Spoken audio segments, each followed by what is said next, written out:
use a different deck because I've been like really excited to bust this one out. We're going to use the Queer Tarot deck for our reading. This is a new deck that I have, and it comes with this amazing book.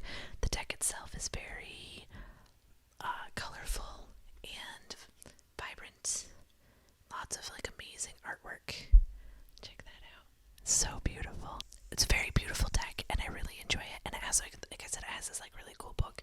It has a lot of neat stuff in it. For example,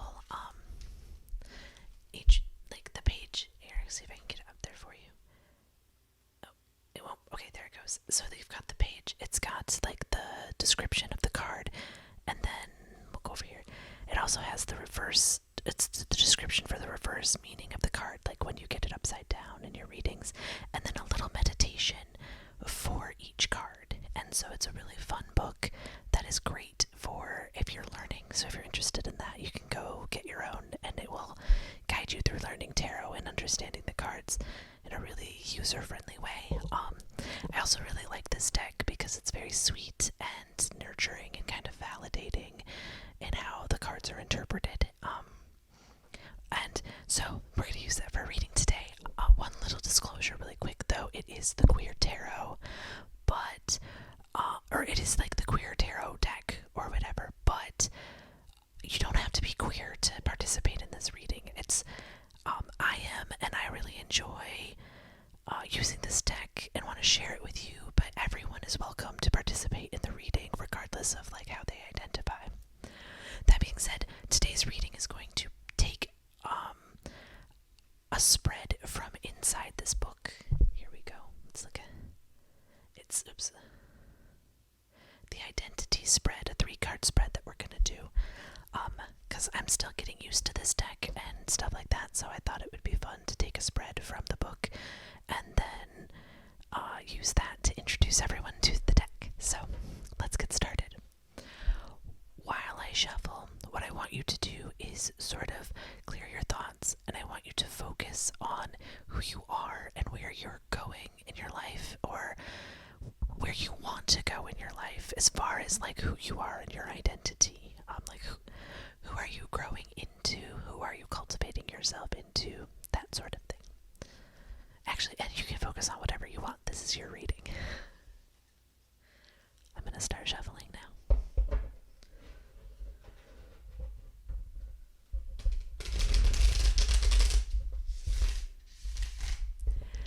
I love the sound of shuffling cards.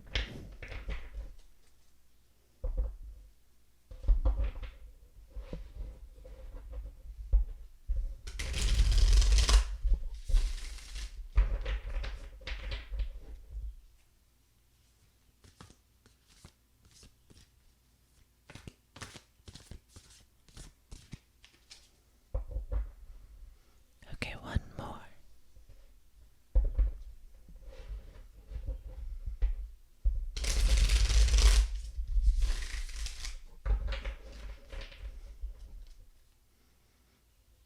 Alright, let's go. We're gonna deal with 3 cards now.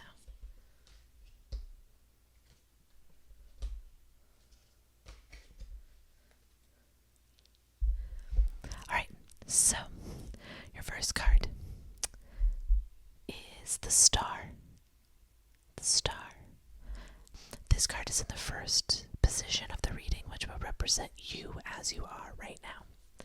Your second card, I'm going to throw a little bit of a curveball in here. Your second card is the 9 of Wands reversed. And like I mentioned, this book has really good reverse meanings in there, so I'm just going to go ahead and leave this reversed, and we'll do this in the reading. And this card is in the second position, which represents what is holding you in place right now regarding your identity. The first card is where you are. The second card is what is keeping you there. And then the third card represents where you would like to go in your identity, and that is the Page of Cups. Oops, let's get that focused. Can we focus? There you go, the Page of Cups. Okay, so let's get started.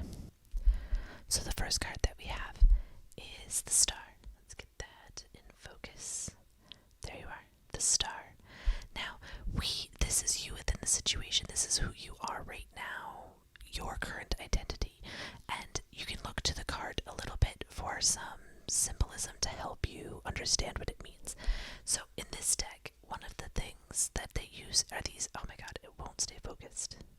It wants to focus on my face. Hang on. Boom. Is that better? Is that better? Okay, so in this deck, one of the things that they use are all of these bursts, these star bursts, are used to represent things like ideas or energy or inspiration.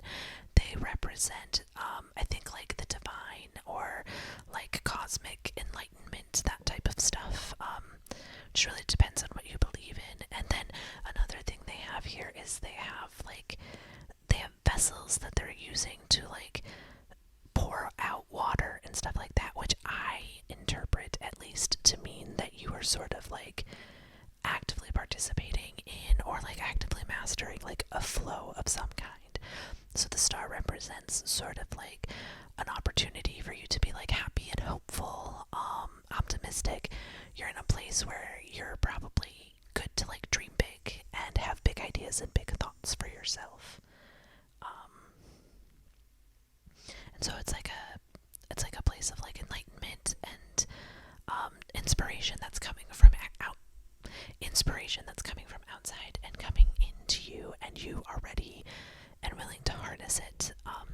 And then the card does kind of ask you to make sure that you're not preventing yourself from being happy or allowing other things to hold you back. One of the things about happiness is that it's a very limiting belief that you'll be happy when a certain set of circumstances are satisfied instead of trying to be happy now. So maybe you're in a position where you can ask yourself if you're doing that, and you can ask yourself if you are like using everything you have, or you're just in a place where you feel like everything's kind of popping and coming together and you've got a lot of bright future ahead of you. One of the things I like about this specific spread too is this middle card always talks about what's holding you in place, which sounds negative, but a lot of times it's actually like really, really positive, which brings us to this card. This is the 10. You've got this card in the reverse position, or it's upside down, which means reversed. So a lot of times what this card represents is that you are coming in toward the end of your goals. You've got everything you need in place, all of your drive, all of your determination, everything is in place and at your back and ready for you to use. It's at your disposal, so to speak. But the circumstance is calling for you to use all of these things for sort of like a final push of sorts. When a card is reversed, a lot of times it doesn't mean the opposite of the meaning of the card. What it means is that the card becomes a very internalized process. And so the 9 of Wands reversed tends to mean that you feel sort of guarded and overwhelmed. And even though you're nearing the line and you just have that like final push, you're maybe sort of shrinking back and holding yourself back from realizing the potential of whatever it is you're working on, because of like the doubts that you have inside. So in the reverse position, the card is asking you to sort of call yourself out on that. I don't know if that's exactly the term I'd use, but to like check yourself with that and say like, am I sort of shrinking myself out of uncertainty and overwhelm? And like, if I am maybe by nature a bundle of inspiration and hope and like optimistic planning and like creative momentum and force, then maybe I am holding myself in place by worrying and doubting and not doing that like persevering, like resilient final push that I need to do. Like one of the things that the 9 of Wands specifically is talking to you about is how like everything is in place and everything is in motion, and you just need to see it through to the end. And when the card is reversed, it's telling you that you are going to need to look internally to find out what internally is stopping you from doing that. And then for the last card, we have this: if you can suspend whatever is having you make yourself smaller, the self-doubt, the hesitation, frustration, the maybe even like lack of faith in yourself, if you can push through all of that, then you would like to end up being more like the Page of Cups. Cups, there we go. Cups represent emotion and love and friendship, relationships like that. And pages usually represent people. The court cards tend to represent people you are like, people you want to be like, or people you need to seek out in your life, or maybe have in your life that influence you. And then the page tends to be more childlike. So it can be either like a child you know, or the childlike aspects of yourself. So the Page of Cups is someone who is very open to new ideas and new experiences. They have an open heart and an open mind, and they're very receptive to things. So if you find that you are the type of person who has like that deep capacity for imagination and hopefulness and joy, but you aren't really getting to the point where you are like, you view yourself as an open and hopeful and like adventurous person, like you want to get there, but you're not quite there yet. So what you need to do is kind of look inward and see what kind of fears or uncertainties you have that are encouraging you to be smaller, and see if you can sort of suspend those judgments in terms of leaning into the stars' influence.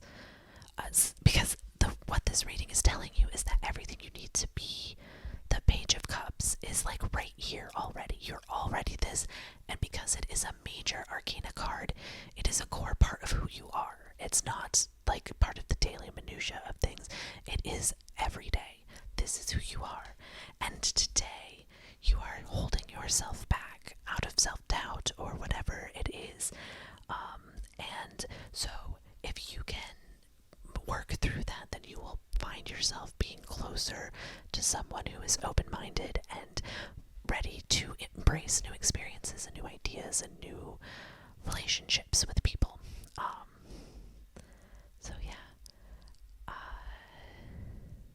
don't know. I hope that you liked that. I love this deck, and I think it's beautiful, and I cannot wait to do more readings with it. Let me know in the comments what you think. And again, if you want to pick this up, I am not promoting this book because, I'm not paid to do this. I just really love this. I think it's a beautiful artwork, really beautiful messages. I love that there's the reverse cards. I love that there's like several different spreads in here that you can use. And I love that it has the like meditations at the end. For example, let me just read you something to consider for the Page of Cups. Write down your dreams and desires. Fold that piece of paper up until you cannot fold it anymore, and then consider the fact that achieving your dreams could possibly happen in ways you've never expected. So it's kind of a visualization exercise. And maybe, honestly, if I'm being honest, maybe not the best meditation I would have left us on. But you know what?